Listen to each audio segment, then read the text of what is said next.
Guardians, despite being at home in the land, were a home underdog against Tarek Skubal. Enter Lane Thomas, maybe one of the under-the-radar trade deadline acquisitions being dealt from the Nationals. He was huge in the ALDS. A heavy favorite for the New York Yankees in the series. You're going to look to their best two ball players to be those MVPs. That's Juan Soto and it's Aaron Judge. The Early Line, only on SportsGrid. Anyone that's been to a sporting event, the atmosphere before a game, I think Game Time Decisions has that same exact atmosphere. This is our arena. This is what we do. There is going to be an energy to Game Time Decisions that you will feel night in and night out. The excitement you get when you lock your bets in, when you're figuring out what you want to do, we can zone in on the biggest games each night. I want this to be the place that people come to before the games start so they feel as ready as possible to lock in their cards. We are going to hit every single one of those markets that you need to know about. We're going to go through every single thing, and I've got a great team behind me that's going to help me get the job done. There is not going to be a better place, I promise you, than Game Time Decisions to get that new information, react to it, and be able to then bet accordingly. We will have everything at our disposal, and we will use that to our advantage. I'm Kevin Walsh. Tune into Game Time Decisions from 6 to 8 p.m. Eastern on Sports.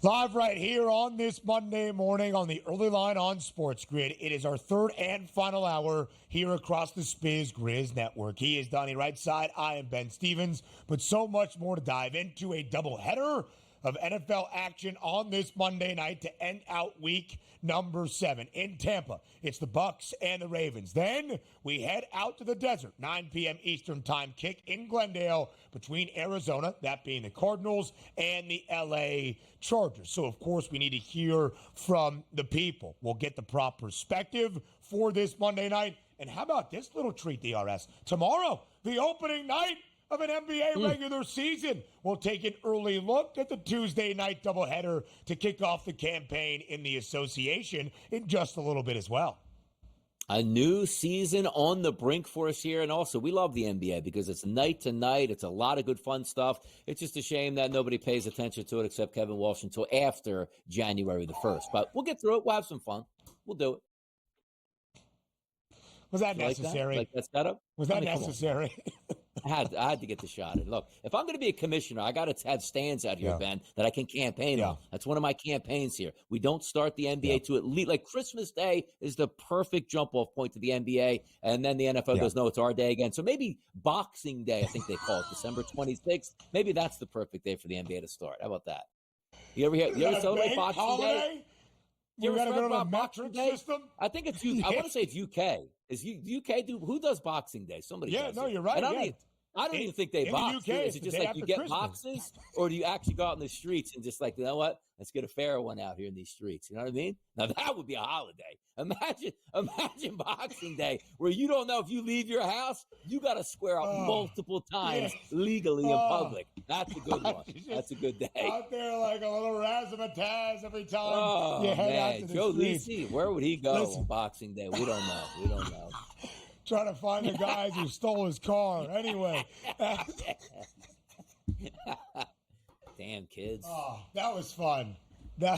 He doesn't think they're kids. Anyway, we could talk about that for the entirety of this third hour if we needed to. Let's hear from the people, though, as we get ready for this Monday night doubleheader to end out week 7 of the NFL season. First up in Tampa, the Bucs, a 3.5-point home dog against a Ravens team on a 4-game win streak. Then out to the desert, the Cardinals and the Chargers, just a short 1.5-point spread in favor of the Bolts. We had to ask the people, DRS, 2-leg money line parlay, who wins them both? That was the question in Fade the Public.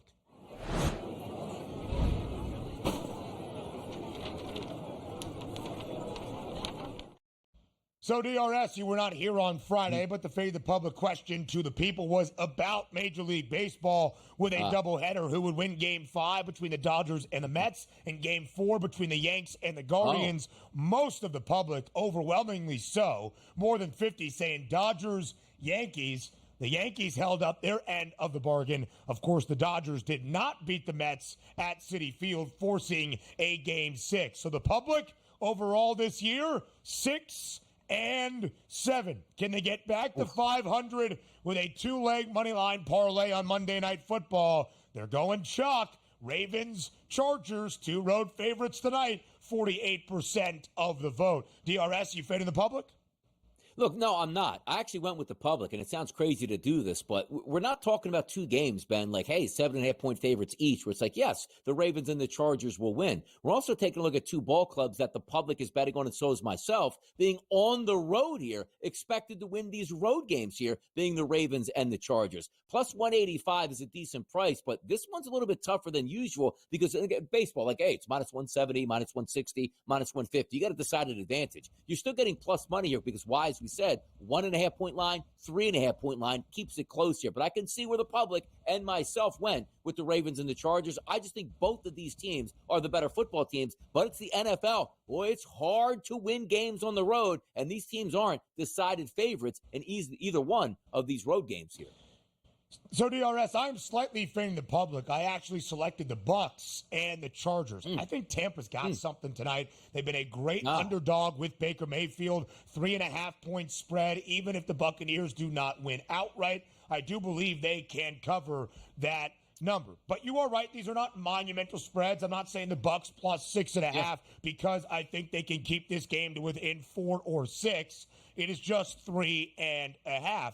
If you like the Cardinals to win outright, you're not really getting much value from a spread perspective. You can just look at that money line. And again, Arizona, a good underdog in their time with Jonathan Gannon as well, 11-10 ATS. So here we are in these 2 spots where the public is trying to pick both of those money line winners. If Baltimore wins, as you anticipate, and even covers, that'd be 5 straight wins for the flock. And more than likely, if they do cover, we'll give them the benefit. We'll say they have covered in all 5, or at least they have not covered in any of the 5 wins. If you want to say they closed as a touchdown favorite against Washington and did end up pushing that game in a touchdown victory. But that would still, to me, look really, really solid for the Ravens. And Donnie, although Kansas City is the last undefeated team in the National Football League, you would almost have to think that Baltimore is right there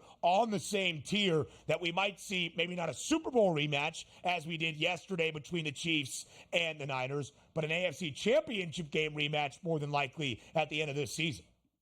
No doubt about it, because we're talking about 4 straight wins here after the first 2 losses of the season. Cowboys, Bills, Bengals, and Commanders handle your business. You go on the road tonight as a slight favorite of the Buccaneers and beat them, Ben. Guess what? You then go on the road against the Browns, the lowly Browns, who even knows who's coming out for that football game next. Then you take a look at the Broncos, who are quality, but you got them at home. The Bengals, we'll see where they're at, but you also have them at home, and you already beat them once. So you theoretically could go, all right, 4-game streak turns into 5, 6, 7, and 8. And away you go. I'm interested to see what we get out of the Ravens tonight, but also the expectations for me aren't saying, hey, I don't know if they can do well on offense. No, they've been really good on offense. Stick to the same formula that brought you here in those 4 games, and I think the Ravens will be fine. I'm very excited, as it was before the season, for the Ravens. A little bit down after the 0-2, but they righted that ship quickly by doing the principles that work for that team. Not a ton of arm usage for Lamar Jackson. He can be special with 25 passes or less. He can be special on the ground. Same thing with Derrick Henry. And it looks like some of these young kids at wide receiver can step up there, including Zay Flowers. And boy, if Mark Andrews can get back to being a top 5 tight end in football, that's what we're looking forward to for the Ravens.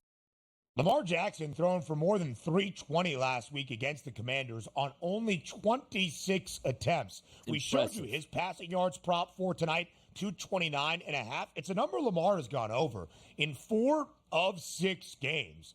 and he's looked pretty consistent and efficient in doing that. Baltimore DRS minus 250, the favorites to win the AFC North. The Steelers, though, also 5-2. Just saw the playoff prices go up on the FanDuel Sportsbook. The Bengals, despite that 0-3 start, now favored at minus 120 to see the postseason. Again, the AFC North outside of Cleveland should be competitive here in the second half. Yeah, bad. Look, there's a lot of bad football teams mixed in, but also a lot of bad record / decent, talented football teams that can make a run. Yeah. That's the fun part about it. It used to be you had the wannabes and the teams that just weren't going to be able to make it in, and then the really good football teams. But now you're seeing, look, 0-3 start, you can never recover from that. Now you're still basically a favorite to make the playoffs after an 0-3 start. Yeah. It just tells you the talent that Cincinnati has, if they can get it together. I'm still skeptical. What a big game next week on the Bengals schedule, going up against the Philadelphia Eagles. That could be a make-or-break game for them once again here. So good times. Every game's meaningful. Who would have thought it? DRS, we talked about it in the AFC, that to start this year, we expected this conference to be highly competitive. You might need 10 or 11 wins, even to sniff a wild card berth. Half of the conference now, that most have finished week 7, have a winning record. But of that half, 8 teams, it includes teams like the Colts above 500, the Broncos at 4-3, and these Chargers who have a winning record and trying to stay above 500 with a win tonight against the Cardinals in Arizona. Pro Football Doc joins us up next.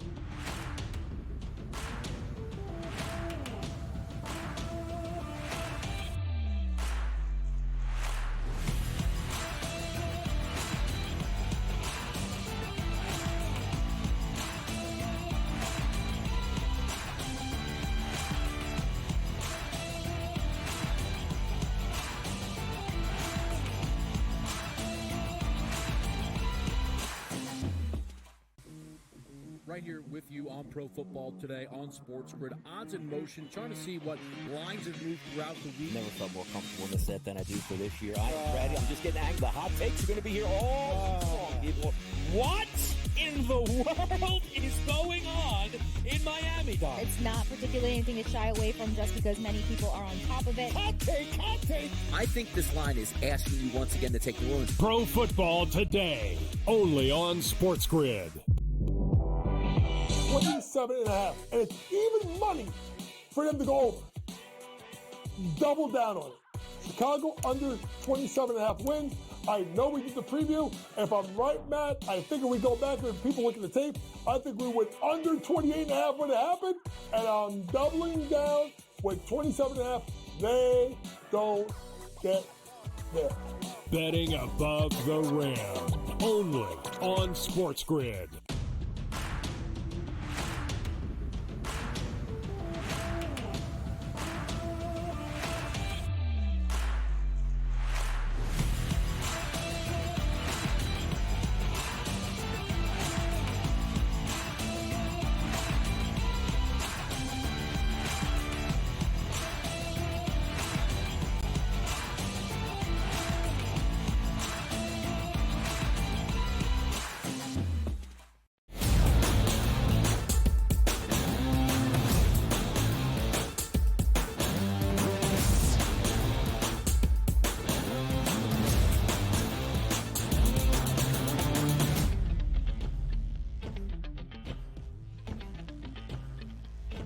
Live right here on this Monday with the Pro Football Doc, Dr. David Chao, joining us to recap a Sunday slate around the National Football League and look forward to another doubleheader on this Monday night to end out Week 7. Dr. Chao, as always, we appreciate the time. Thanks for being here on the early line. Always happy to be here. Not happy to have lots of injuries, especially to the quarterback position. A lot of injuries, Doc, to detail from yesterday, and many of them significant, especially at the quarterback position. Doc, let's start with what we saw in Cleveland. Closing minutes of the opening half, Deshaun Watson goes down with a non-contact injury. The Browns saying after the game they fear it is a torn Achilles. From what we could see on replay and video, it certainly looked to be that. But we're not doctors. You definitely are. What did you see with Deshaun Watson's injury? What do you expect for the remainder of the year for the Browns quarterback? Look, normally we go by from the war room a 95% confidence before we give an injury opinion. This was 99.9, and we had it up. The guys in the war room were great. We had it up within 30 seconds on Twitter. It's gotten 3+ million views or whatever, a close-up of the calf reverberation, the Achilles. Very clear. You don't need an MRI, unfortunately. More clear than Aaron Rodgers last year. So unfortunate here. Deshaun Watson finally was playing better early in that game, and then now this, and he's done for the season. And I have no idea what the cap, implications are and future are. I can tell you he's done for the season, period, end of story. There will be no late season comeback, etc. Doc, another devastating injury yesterday was Brandon Ayuk of the 49ers. I know you guys were also quick with putting up some information there. It looked like it could have been the possibility of a knee and an ankle injury. What's the latest on your beliefs here on Brandon Ayuk and his injury? Well, by video, we only had a side video. We didn't have one from the front because players blocked it. But it was a right knee issue, significant knee ligament issue, at least MCL tear, sprain tear, and the possibility of ACL. We didn't see the distinct video to be able to make that 95% call, but the MCL for sure. So at a minimum, he's a 4-week IR. There are some loose reports about fear of ACL on top of that, including from the head coach, who's usually pretty straightforward. So at this point, anything short of season ending would be great news for Ayuk. And here's the irony. In game yesterday, you had Ayuk out.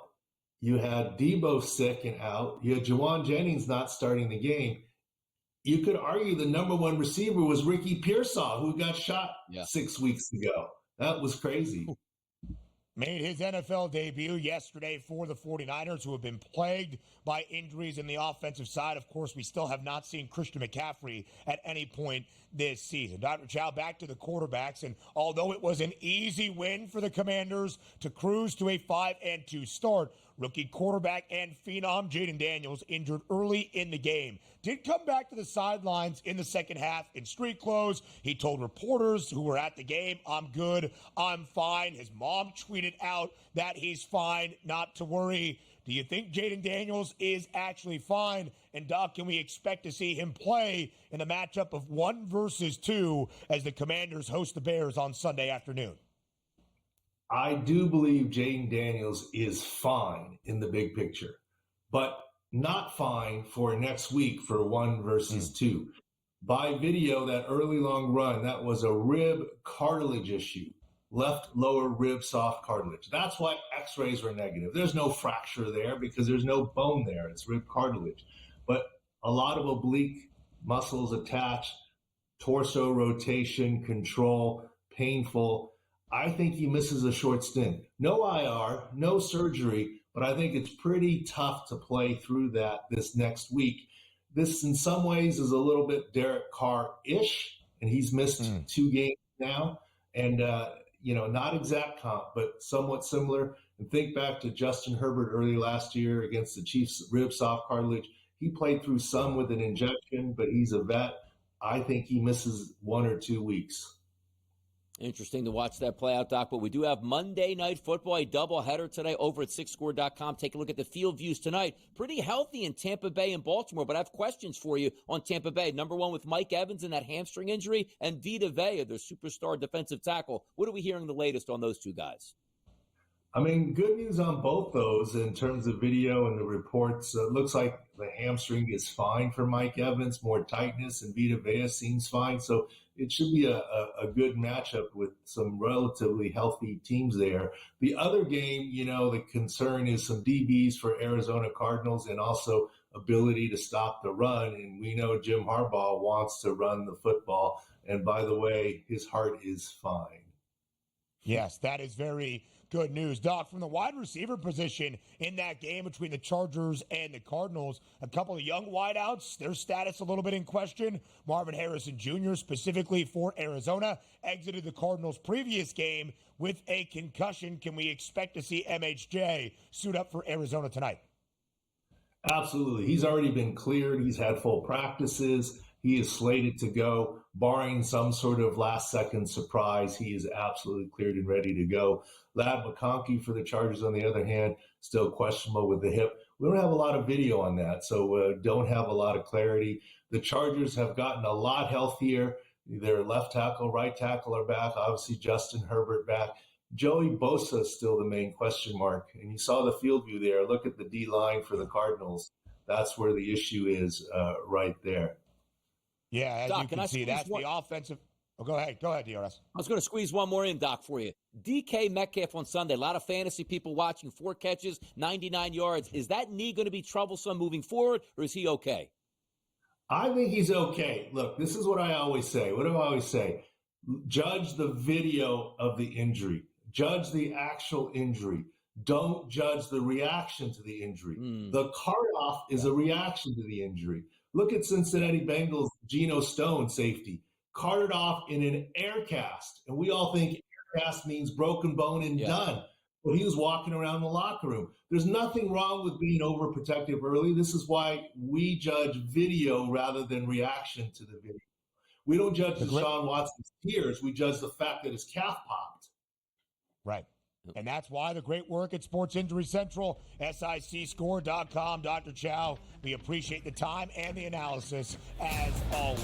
We'll set the stage for the NBA next.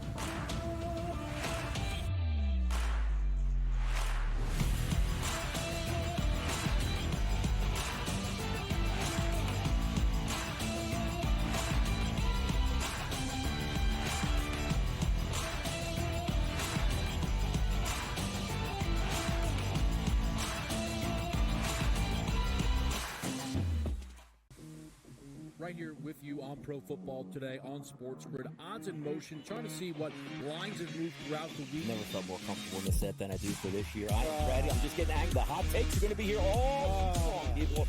What in the world is going on in Miami, Doc? It's not particularly anything to shy away from just because many people are on top of it. Hot take, hot take. I think this line is asking you once again to take the wound. Pro Football Today, only on SportsGrid.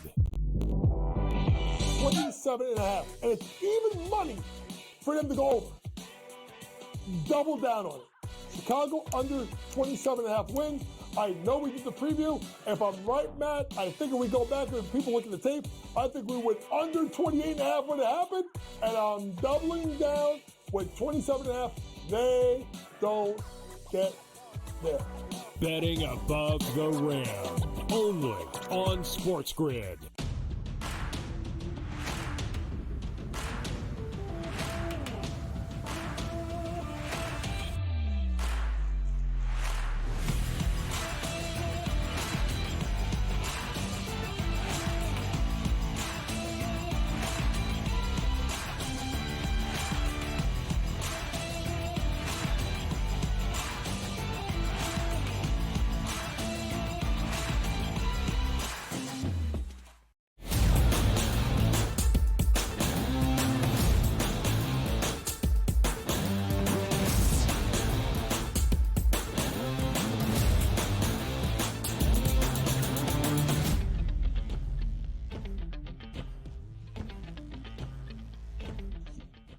We are one day away from the start of a new season in the NBA, the National Basketball Association, back in our lives tomorrow for the beginning of 2024-25 around the association. And it starts where last season ended, at least with a championship. That's in Boston. They will hang championship banner number 18 tomorrow night inside TD Garden with a classic rivalry in the Eastern Conference. And Donnie, as we enter the year, the two best prices to win an Eastern Conference crown.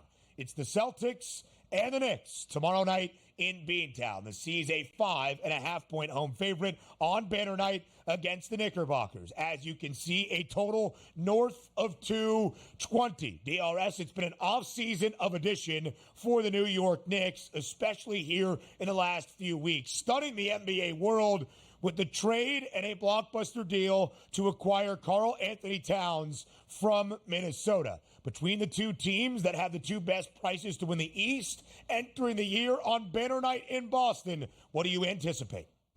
Yeah, by the way, the Knicks no longer the little engine that could, like, hey, what a fun little story of the Villanova New York Knicks here with Jalen Brunson. No more of that here. Mikal Bridges gets added. Karl Anthony Towns, you are now one of the haymakers in the Eastern Conference, and rightfully so at this point. I don't know what to expect opening night from a perspective of let's run up and down the court. Can we get to 224 points? That's always tough. But you know there's going to be a lot of emotion in the building, and the NBA does it right. Is there a better starting game on the East Coast than the defending champions here, Celtics, going up against the New York Knicks, one of those teams looking to knock them off the block? I love everything about this basketball game. For me, it is going to be interesting because the Celtics, you know what you're getting. Holiday, White, Brown, Tatum, Horford. They know how to play together. They've been together for a while. But how is it going to fit with that New York Knicks new-look team, which basically was led by Jalen Brunson last year? Yes, he's going to be a great point guard, no doubt about it. But how do these guys get their shots? Who knows who's going to be taking those big shots at the end of the third quarter and the fourth quarter in a tight game here? For that perspective, I probably lean more towards the Boston Celtics winning this basketball game, but I'm excited for it. There's talent all over the place, and more importantly, Ben, there's a lot of intrigue on what we're going to get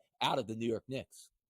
No Kristaps Porzingis on opening night, or probably for the opening month or two of this season for Boston. But the Celtics, outside of that, basically return everybody, I should say, to make yet another title run. Boston is plus 310 right now to win the NBA championship and a second consecutive Larry O'Brien trophy. It is half the price of everybody else in the association. The Oklahoma City Thunder have the second best number at plus 650. Boston, for instance, I mentioned these two teams, the two frontrunners to win the Eastern Conference Championship DRS. The C's at plus 150. The Knicks, more than $2 or more than $3, no, $2 behind that, double the price at plus 410. My mental math on this Monday has been a little bit shaky at times. So Karl Anthony Towns makes his debut for the Knicks tomorrow night on banner night in Boston. His former team on the road in Los Angeles, that's the Timberwolves, taking on the Lakers. The T-Wolves were a team that finished third in the Western Conference in the regular season, made it to the Western Conference Finals, were a series favorite before they got knocked off by the Dallas Mavericks. A short 1.5-point favorite tomorrow night in Los Angeles against LeBron James and Bronny James and the Los Angeles Lakers. Total at 219. A start of a new season in Los Angeles. What do you like, DRS? It's going to be great to watch it play out because you have that sort of changing of the guard, right? LeBron James, for so many years, Ben, being the face of the NBA, maybe passing of the torch sooner than later to Anthony Edwards, the young superstar shooting guard here for the Minnesota Timberwolves. But you're right, no Karl Anthony Towns. You add in Julius Randle, a guy that likes to have the ball in his hands, likes to rebound, likes to take a lot of shots. Where does he fit on this team? But the one thing we do know is the Lakers are not going to be more healthy than probably what they're going to be on opening night with LeBron James and Anthony Davis. Superstar-studded affair. Maybe we go to the old guard and take the slight dog price in the Los Angeles Lakers here. Seventh best price for LA to win the Western Conference at 18-1. It is that new era, DRS. We talked about it in the Western Conference last year. Teams like the T-Wolves and the Thunder that were prolific in the regular season, and they earned some of that pedigree. But, of course, do not forget Nikola Jokic and the Denver Nuggets. OKC, the favorites out west at plus 310. The Nugs and the Timberwolves tied for that second best price at plus 500. The departure of Cat, where does that leave Anthony Edwards expected to take that next step? How about the Bronny Specials category on the FanDuel Sportsbook? His first ever NBA basket to be assisted by his father, plus 250. How about will he score in the opening game of the year?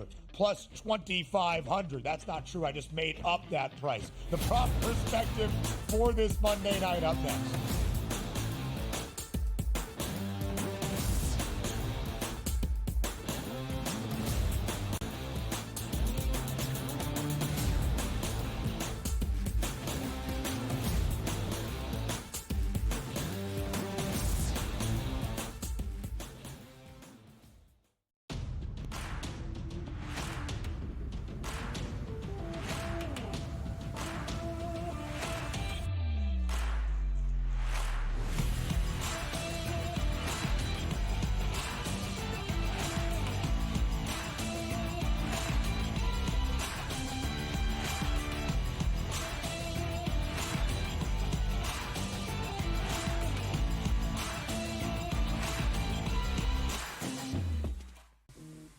Right here with you on Pro Football Today on SportsGrid. Odds in motion, trying to see what lines have moved throughout the week. Never felt more comfortable in this set than I do for this year. I am ready. I'm just getting angry. The hot takes are going to be here all long, people.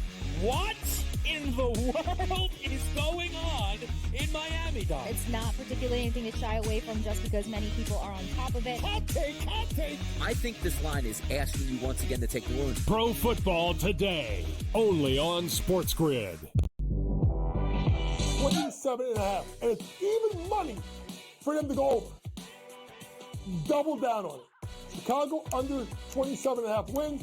I know we did the preview. If I'm right, Matt, I think if we go back and people look at the tape, I think we went under 28.5 when it happened. And I'm doubling down with 27.5. They don't get there. Betting above the rim, only on SportsGrid.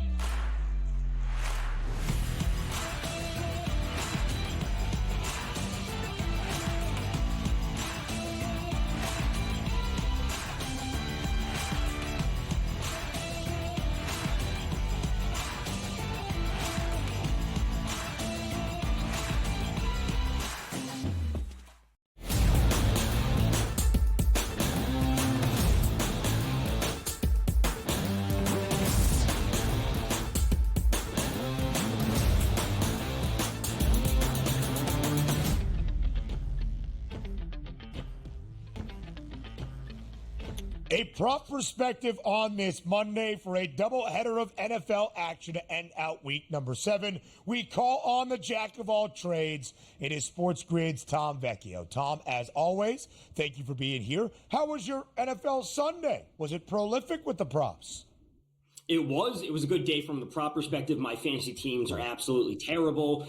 We have 2 Monday night games. You know, normally I like to say, let's get in the mix tonight, but I think the one doing the most mixing tonight will be a Baker, as usual.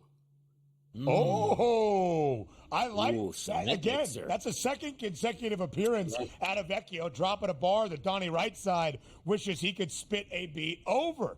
Vecchio, I love the way you're bringing the fire to start off these segments. All right, let's start with the first of 2 Monday Night Football games, a matchup of 2 teams at 4-2 each. In Tampa, the Buccaneers play host to the Ravens. Baltimore, Tom, on a 4-game win streak and a 3.5-point road favorite. High total, 49.5. Should be a really good game tonight between the Bucs and the Flock. How do you see it playing out? What are the numbers telling you? This is by far the more interesting game of the 2 tonight. You know, we have 2 teams that I'm going to say are moving the ball on offense, and ultimately I think they're struggling on defense. We look to the Ravens, and they've absolutely been trending up for the majority of the season after the first few weeks. But, you know, last week they gave up some points to the Commanders. The week before, they're giving up points and yards to the Bengals. I think we're going to see some points tonight. Like, that's the main thing that I'm focusing in on. We're going to see the ball move. We're going to see some players hit overs on props. We're going to see some scoring. So obviously I want everything to correlate that. I do think we're going to be in for a far more exciting game compared to the later one. So start with points here, start with some yards here, some players that have high involvement in offenses that we'll get to, and I think they're going to be scoring. I think you can go a number of different ways. I think this game has the juice that we're looking for tonight. Let's get some juice out of the quarterback position here, Tom, because we do have two guys that like to put up some numbers. That's Baker Mayfield and Lamar Jackson. Passing props, 253.5 for Baker, 231.5 for Lamar. If you're looking at touchdown props, both guys listed at 1.5, minus 102 juice for Baker Mayfield, plus 102 for Lamar Jackson. How about the quarterbacks tonight, Tom? Going to overs on Lamar is always tough because he could have one, run one in. Derrick Henry has two, whatever it might be. And ultimately, if I think the Ravens are going to be slightly out ahead, as we've seen the Bucs defense kind of struggle. They gave up 27 points to a rookie quarterback in Spencer Rattler. If the Ravens can move the ball effectively, I think we're going to see the Bucs in the spot where they need to pass the ball. So I have far more interest when it comes to Baker props. And ultimately, Baker's like a player in my mind that's going to go down swinging. He may have some interceptions, but he could have 3 touchdowns, 2 interceptions, and 300 yards. So sure. I actually like Baker a little bit more when it comes to his passing yards, his passing touchdowns, and that's kind of where I'm leaning things. I do have some interest when it comes to the Ravens' skill players, position players, though. And, Tom, I think there's a lot of thought into that both quarterbacks could throw for a ton, but, of course, that then benefits the guys catching the actual footballs tonight because we have 2 of the 4 worst passing defenses through 6 weeks in the NFL. The Bucs, the 4th worst passing defense. Baltimore, the best rushing defense, but the worst passing defense, giving up nearly 25 points per game as well this year. But let's start with the Ravens. Lamar Jackson's new top target might it be the second-year pro, Zay Flowers. More than 100 yards in each of the last 2 weeks for the flock. Is that where you start your focus for this Baltimore offense tonight? It has to be, and as I always say, players that are this involved in an offense are going to score touchdowns. And we have Zay Flowers, who hasn't scored a touchdown since week 2, sitting at plus 155. So I like him for a touchdown. I like him for over 60.5 yards. He leads the team in nearly every meaningful category outside of red zone target share. He has a 28.4% target share. The next highest on the player is Rashad Bateman at 15.4%.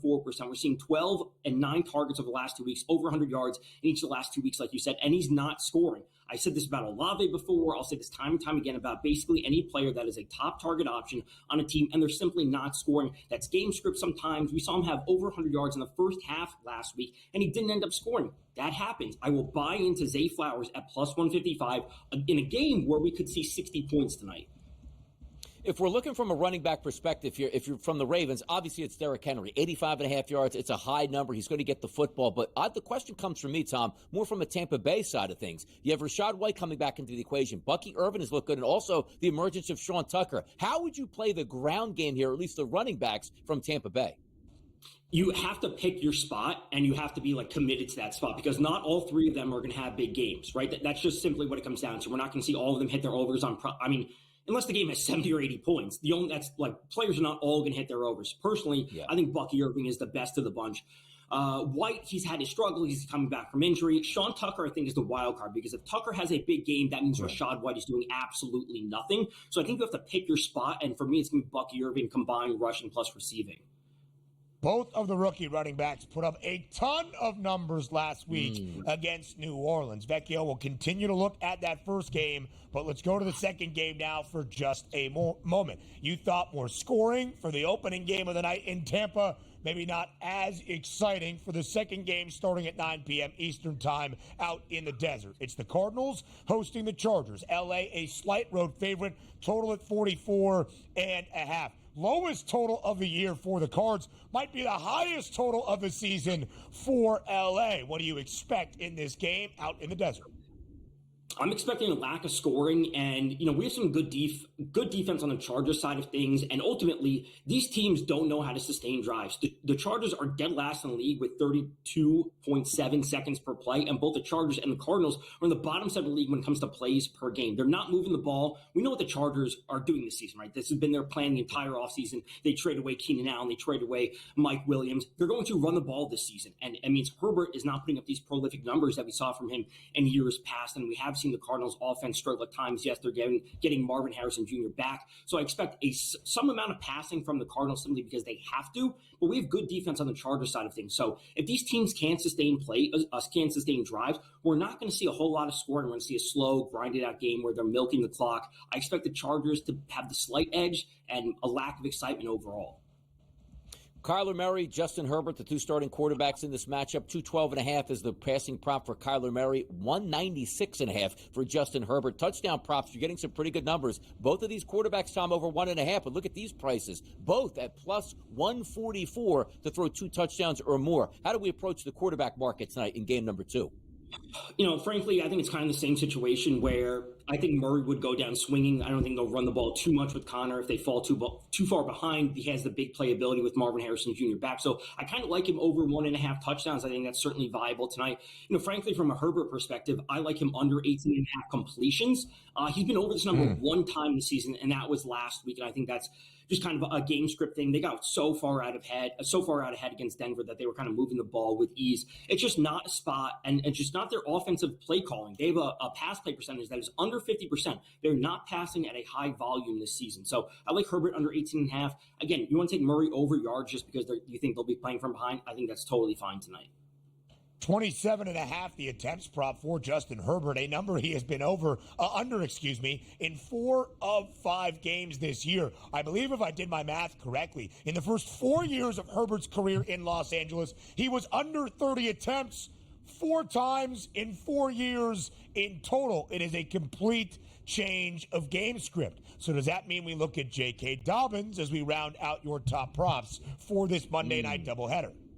It certainly does, and ultimately I think Dobbins will have a big role as he had, but again, under 17.5 attempts. He's been over this mark one time, and that was last week when they were up 23-0 versus Denver. And again, this circles back to what I said. They are dead last in the league when it comes to seconds per play, and they do not have a lot of plays per game. Both teams are in the bottom 7 of the league. So he can be effective. He's rushing for 90-plus yards, 100-plus yards in the first 2 weeks of the season, but they're not running the ball. They're not running a lot of plays per game. So he breaks off these big runs, and then they just slow it down and milk the clock. Tom Vecchio, as always, we appreciate the time. Did we get to Cade Otton, by the way? Did you mention Cade Otton? Cade Otton's the guy. We have the Ravens have allowed 436 receiving yards to tight ends. That's the second most in the league. So it kind of circles back to, again, what I said, Baker's going to throw the ball just because the Ravens are giving up passing yards. They may be playing from behind. I think Evans and Godwin are totally fine tonight, but I like that Otton number at over 36.5. Under the number last week against New Orleans, over in 3 straight prior. Vecchio, as always, the prop perspective is beautiful. We'll see you later on the SportsGrid Network. More on the early line next.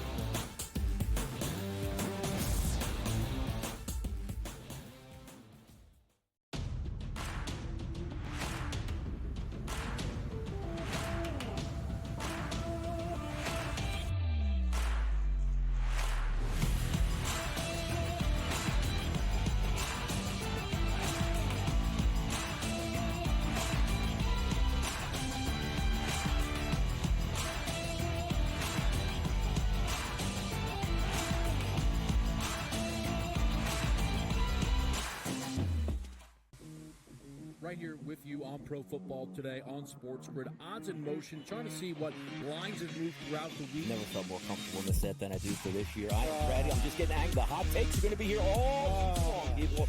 What in the world is going on in Miami, Don? It's not particularly anything to shy away from just because many people are on top of it. Hot take, hot take. I think this line is asking you once again to take New Orleans. Pro Football Today, only on SportsGrid. 27.5, and it's even money for them to go over. Double down on it. Chicago under 27.5 wins.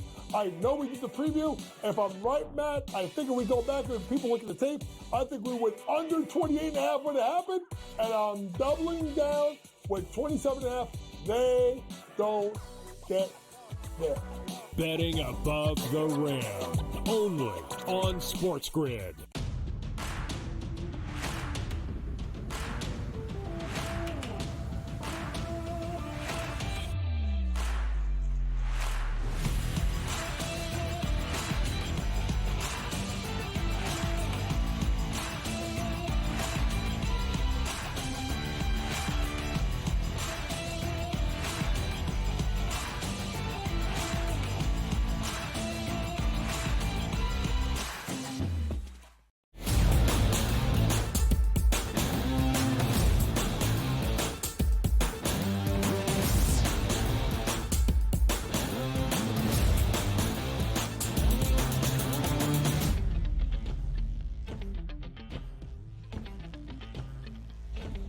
When there's a doubleheader of Monday Night Football, we need to make it a triple option, live right here on this Monday on the early line on SportsGrid. DRS, before we dive into our picks for both games on this Monday night, does it ever bum you out that based on your schedule, having to work late night Monday and Thursday to make sure the people have every in-game live betting opportunity for those marquee matchups, that you're no longer a part of the tummy, the pick six, and instead you just have to give out picks in a triple option? I feel the pressure is off at that point, and like it's a little bit more like I'm in like the shade, if that makes some sense, where people have to now seek me out as opposed to say like, hey, I was expecting to get those 6 picks on Saturday, so you know what? We'll give them out to the people. We'll let them eat all weekend long. So I don't mind it. I don't mind. Listen, I don't like to toot my own horn because I missed plenty more than I make, but I did go 5 for 6 in my pick six. Wow. This weekend. The only one that missed was Jaden What did you Daniels. lose? Had an over 241 and a half passing yards. Get your money back. But he was refund it, FanDuel. Come on. Refund it. Mariota threw for more than 200. Daniels, I don't know how many he ended up with. I think he was 2 for 6.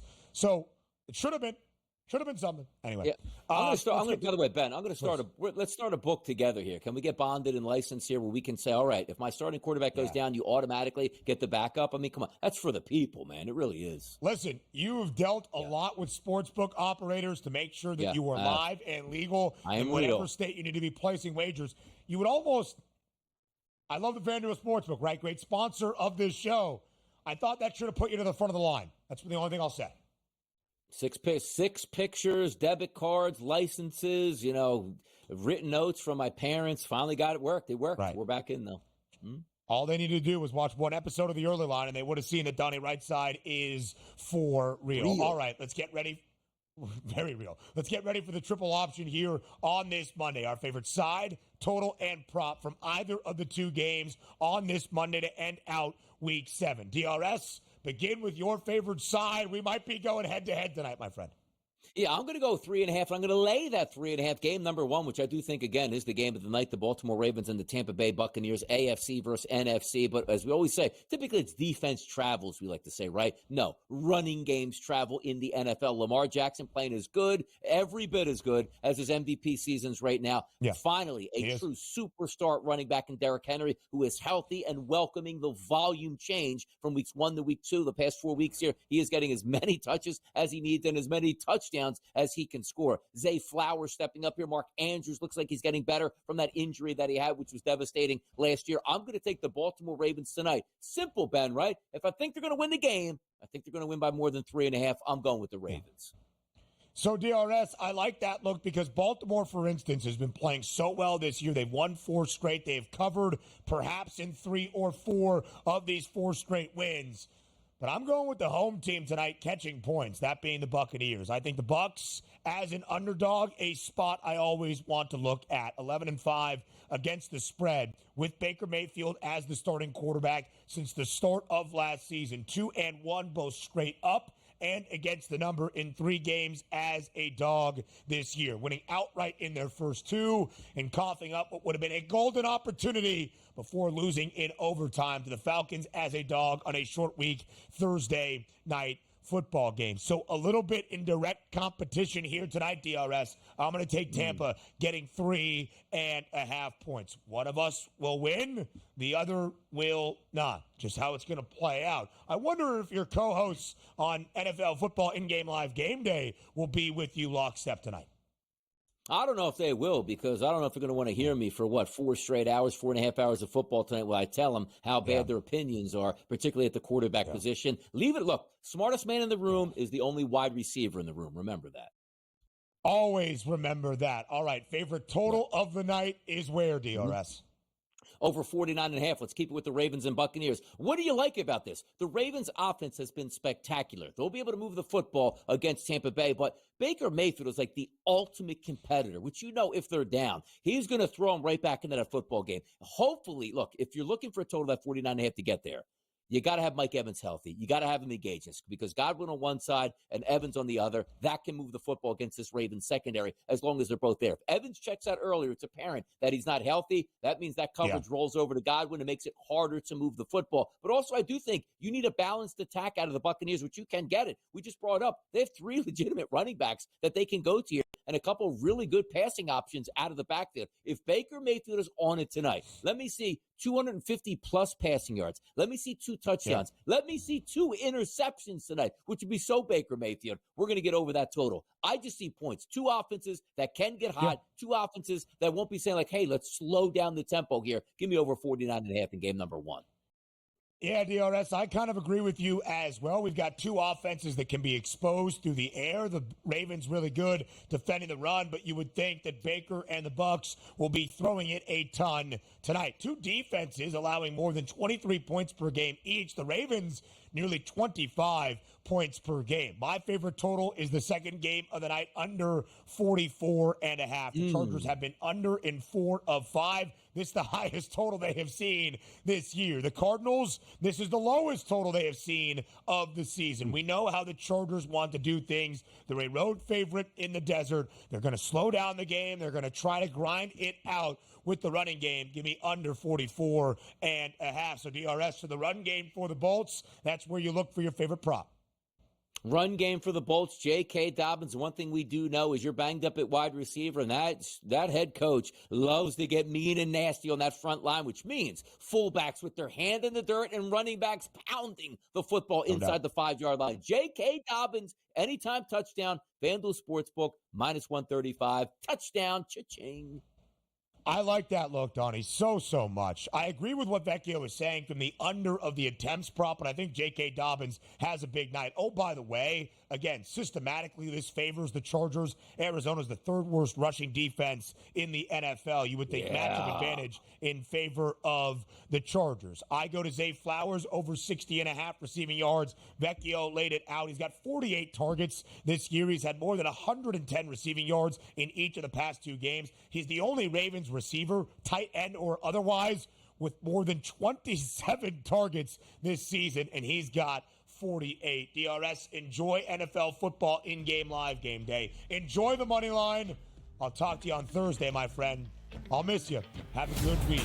More on the early line on the other side of the room.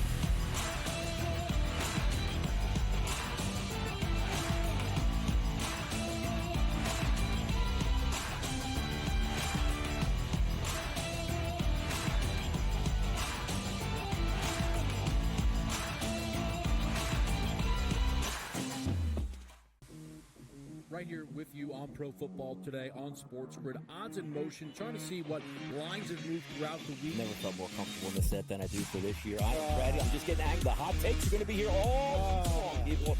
What in the world is going on in Miami, Dog? It's not particularly anything to shy away from just because many people are on top of it. Hot take, hot take. I think this line is asking you once again to take the Orleans. Pro Football Today, only on SportsGrid.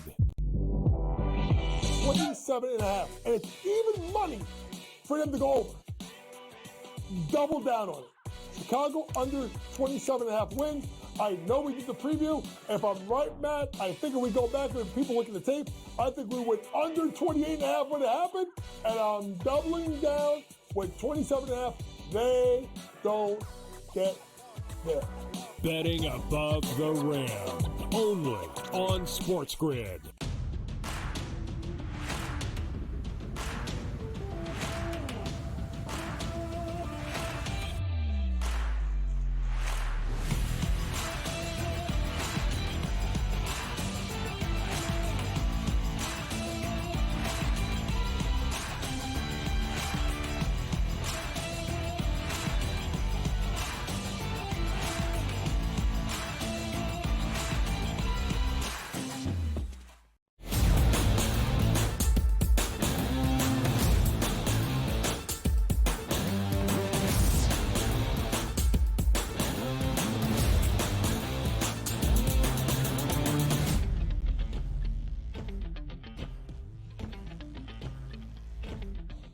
So let's look back one final time at week 8 of this college football season before we go to the final Saturday in October. It is the last Saturday of the second full month of the season. The reason I highlight that point is because when November rolls around, we are not far from the college football playoff rankings, the selection committee coming together for the first time in Grapevine, Texas, to see how they view the landscape in college football, and ever more important this year in the inaugural season of 12. That's the college football playoff expansion. So how did things look on week 8 Saturday? A huge Saturday across the sport. LSU in the top 10, left no doubt, hammering Arkansas in Fayetteville on Saturday. They were only a 2.5-point favorite in a game that many people thought the Razorbacks were live as a great underdog team.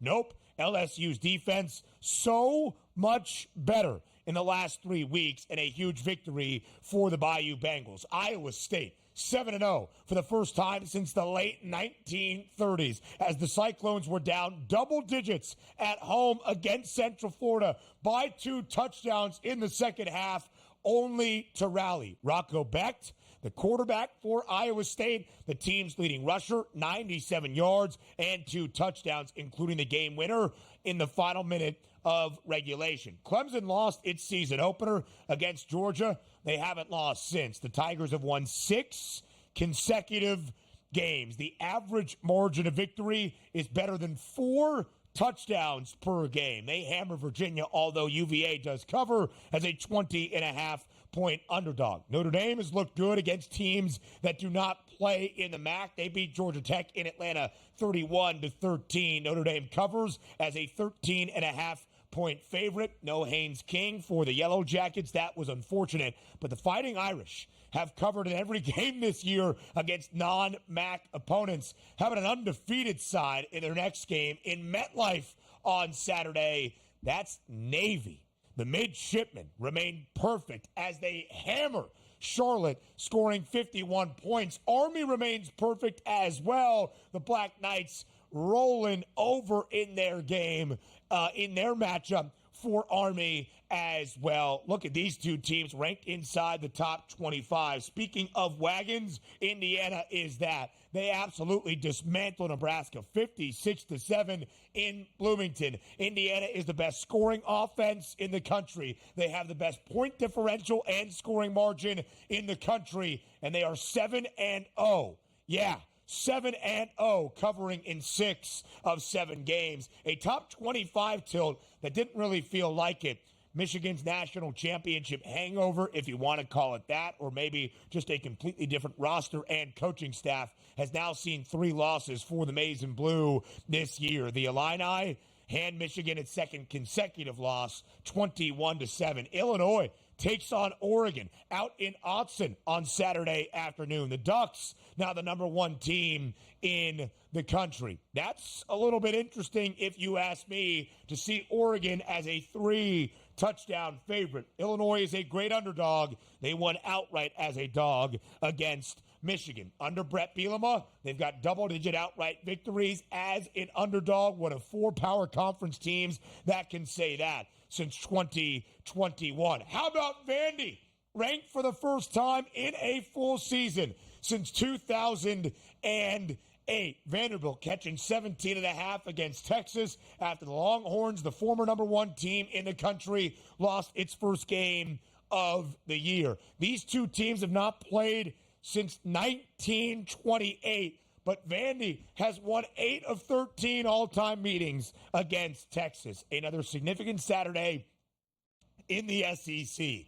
College Station, top 15 tilt. A&M, 14th in the country. They haven't lost since the season opener against Notre Dame. They're a field goal plus favorite at home against LSU. There's that Notre Dame-Navy game in East Rutherford at MetLife. Navy has not beaten Notre Dame in 6 consecutive matchups. However, they have covered this number of 12.5 in a few. Alabama trying to bounce back once again against a Missouri team that has been okay. Mizzou did beat Auburn. They even covered as a 3.5-point favorite on Saturday. But even outside of Saturday, Let me direct your attention quickly to Friday night in Las Vegas. UNLV and Boise State in a game that could determine which group of 5 team could earn one of the 5 automatic berths to the college football playoff for winning a conference championship. That does it for the early line on this Monday.